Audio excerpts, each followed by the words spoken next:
Hey everyone, welcome back. Hope you're having a fantastic day so far. So in today's video, we're going to be going over the payment schedule for December next month for all Social Security beneficiaries, whether you're a retiree, receive SSI benefits, or receive SSDI benefits. We're going to be going over the payment schedule once again next month for December. Plus, more hostages were released by Hamas, but former President Donald Trump isn't too happy. We're going to be going over why he isn't very pleased with the whole situation. But before I go ahead and dive into the main content of today's video, if you wouldn't mind helping me out real quickly by just giving this video a like, that just helps out with the good old YouTube algorithm, and also consider subscribing to my channel if you have not already. Okay, so more hostages are being released by Hamas, and of course both sides, but former President Donald Trump isn't too happy about the situation. We're going to be covering why in just a second. So, according to The Hill, former President Trump branded Saturday as a, quote, dark day as Hamas moves to release a second wave of hostages amid a temporary truce in its war with Israel. Trump, in a social media post, criticized the deal, pointing to the lack of Americans being released. He said, quote, "Has anybody noticed that Hamas has returned people from other countries, but so far has not returned one American hostage? There is only one reason for that: no respect for our country or our leadership. This is a very sad and dark period of America," Trump added. His comments come after Hamas, labeled a terrorist organization by the U.S. and many others, released about 24 hostages on Friday as part of its 4-day pause in the war. This marked just the first batch of about 50 captives expected to be set free during the truce in exchange for over 100 Palestinian prisoners. He went on to say that, quote, "Hamas now wants a better deal for hostages," he wrote in a separate post. "This is not going to end well." So, obviously, Trump isn't exactly happy that we have all these hostages released, but none of them happen to be Americans. Perhaps he thinks that Biden should have done a better job of negotiating. What do you guys think in the comments section below? What do you think about the war in general? Should it go on? Should they stop it? Should they make sure that Hamas is completely taken out, being that you can't exactly negotiate with a terrorist organization? Let me know what your thoughts and comments are below. Now, in some other news, of course, like I said earlier on in today's video, we are going to be going over the payment schedule for all Social Security beneficiaries next month, in the month of December. And one group of beneficiaries just so happen to be receiving 2 payments next month in December. So we're going to be covering that as well. So according to AS, you can see up on the screen here, we do have the payment dates for Social Security checks in December of 2023. So on December 1st, of course, it is going to be SSI recipients and beneficiaries who began receiving their payments before May of 1997. Those payments are going to be rolling out on the 3rd if you started receiving benefits before May of 1997. Then on December 13th, that's going to be the second Wednesday of December. People receiving those checks are going to be beneficiaries with a date of birth from the 1st to the 10th of any given month. Then the following Wednesday on December 20th, there are going to be some more checks going out. Those are going to be going to beneficiaries with a date of birth from the 11th to the 20th of any given month. And then finally, on December 27th, we have the last round of payments going out to beneficiaries with a date of birth from the 21st to the 31st of any given month. Those are going to be going to retirees or those receiving SSDI benefits. And then finally, on December 29th, the last Friday of December, we have the second batch of payments going out to SSI beneficiaries.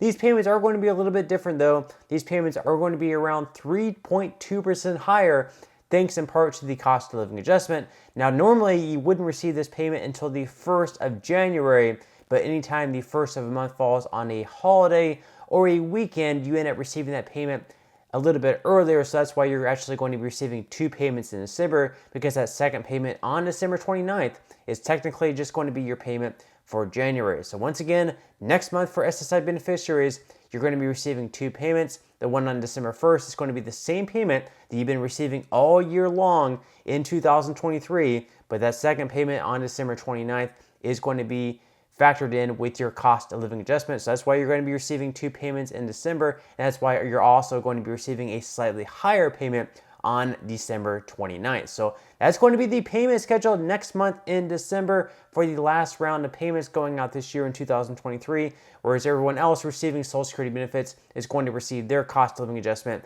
in January of 2024. Now, in some other news, of course, coming up later this week, if you want to watch some political TV, some more debates, Republican versus Democrat, perhaps maybe the future of each political party on the Republican side,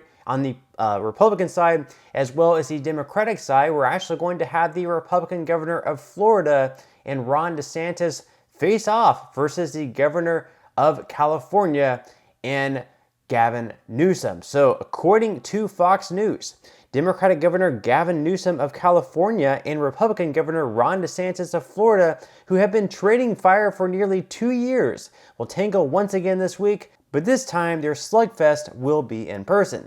DeSantis, who is running for the 2024 GOP presidential nomination, and Newsom, who Republican critics charge is running a shadow campaign for the White House, even though he repeatedly stomps on such speculation as, quote, ridiculous, will face off Thursday in a debate moderated by Fox News' primetime opinion host, Sean Hannity. So a lot of people earlier on speculated that perhaps Ron DeSantis could give Donald Trump a good run for his money as far as being the Republican nominee, but so far, according to polling, it looks like DeSantis is, not really doing all that well either versus Trump, and it seems that Nikki Haley and perhaps Vivek Ramaswamy may even overtake him as well. He hasn't really fared too well on the national stage, despite being so popular in the state of Florida.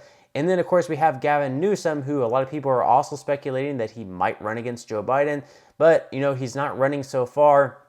And he might just wait for Joe Biden to perhaps drop out of the race for whatever reason, whether it's his popularity ratings or something with his health. But right now, he has not thrown his hat into the ring, despite other Democratic nominees such as Dean Phillips doing so. So perhaps maybe in the 2028 election might be the year that we see Gavin Newsom throw his hat into the ring. He's probably going to be the favorite for the Democratic Party. Not really sure why, considering they actually wanted to oust him from governor in the state of California, which is a heavily blue state. Now, you might have some people watching this video who are more fans of Ron DeSantis, and we might have more people here who are more so fans of Gavin Newsom. But just all in all, Americans across the board, I would have to say they probably favor Ron DeSantis. And that's pretty much just for one reason. Because if we look at the population, people coming into the state and people leaving the state, in California alone, since 2020, we can see right here, right in California, that between January 2020 and January 2023, California lost almost 800,000 residents, according to estimates by the state's Department of Finance.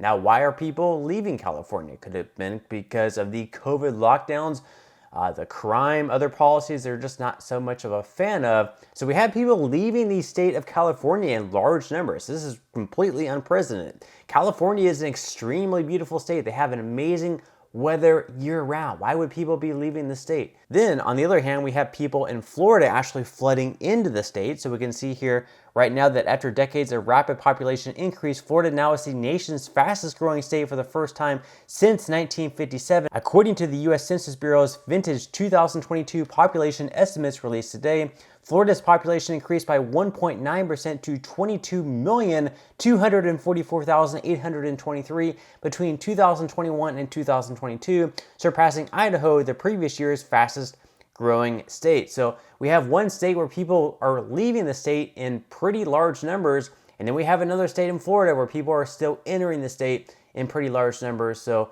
whether people are fans of Gavin Newsom or whether or not people are fans of Ron DeSantis and his policies, I think it's pretty clear there. We have one state where people are leaving and one state where people are coming into it. So Americans in general are speaking pretty large numbers right there, but it should be interesting to see these two face off on a debate, once again, that is going to be hosted by Fox. But that's all the news that we have for today's video. I certainly hope that you enjoyed and found value out of it. If you did, again, I would greatly appreciate if you could give this video a like, consider subscribing to my channel if you have not already, and I will see you in the next video.